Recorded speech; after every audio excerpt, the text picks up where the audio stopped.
జై శ్రీరామ్, జై హనుమాన్. స్త్రీలను మన దేశం ఏ విధంగా పూజిస్తారు?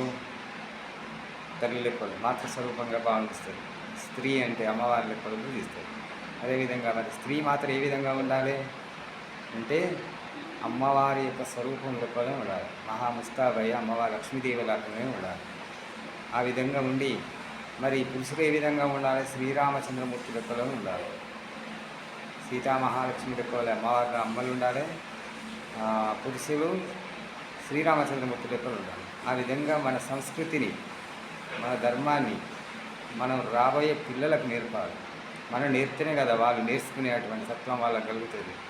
మా అమ్మ ఇట్లా తయారైంది, మా నాన్నకి ఇట్లున్నాడు అని వాళ్ళు నేర్చుకుంటారు కదా. పిల్లల మైండ్ ఎందుకంటే అది కొద్దిగా కంప్యూటర్ వాళ్ళది మైండ్ అంతా మెమొరీ అంతా ఖాళీ ఉంటుంది. మనం ఏదైతే మనం చూస్తున్నటువంటి వాళ్ళు పిల్లలంతా చూస్తున్నటువంటి వాళ్ళు జల్దీ క్యాష్ అవుతారు. మన మెమొరీ అంతా ఫుల్ ఉంటుంది. ఎందుకంటే మనం అన్ని కుటుంబ వ్యవస్థలో ఉన్నాం కాబట్టి, సంసారం పిల్లలు ఉన్నాం కాబట్టి, బాధ్యతలు ఉన్నాయి కాబట్టి మన మైండ్ అంతా ఫుల్ అయి ఉంటుంది. కాబట్టి మనకు ఒక్కొక్కసారి అర్థమవుతుంది, ఒక్కొక్కసారి అవగాహన కాదు. మన సంప్రదాయాన్ని, మన సంస్కృతిని మనం పాటించుకుంటుంటారు. శ్రావణ మాసం ఎందుకంటే అమ్మలు ఏ విధంగా ఉండాలంటే ముస్తాబై ఉండాలి. అమ్మవారి స్వరూపంగా భావించుకోవాలి. అంటే మంచి ఆలోచనలతో అమ్మవారి నిత్యం ఓం శ్రీ మాత్రే నమః, లేకపోతే ఓం ఐం హ్రీం శ్రీం శ్రీ మాత్రే నమః ఈ మహామంత్రాన్ని ఎప్పుడూ నిరంతరం జపించుకుంటూనే ఉండాలి. పతియే పరబ్రహ్మ స్వరూపం. ఓం పతి పరబ్రహ్మణే నమః. పతిని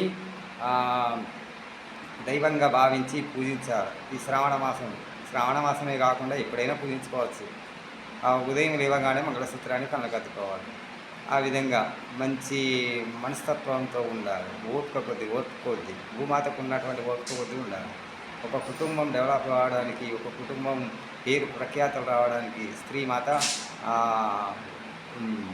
శ్రీమాతనే మొట్టమొదటి ప్రాధాన్యత వహిస్తుంది. ఆ తర్వాత పురుషులు సుత ఏ విధంగా అంటే శ్రీరామచంద్రమూర్తులు సద్గుణాలు కలిగి ఉండాలి.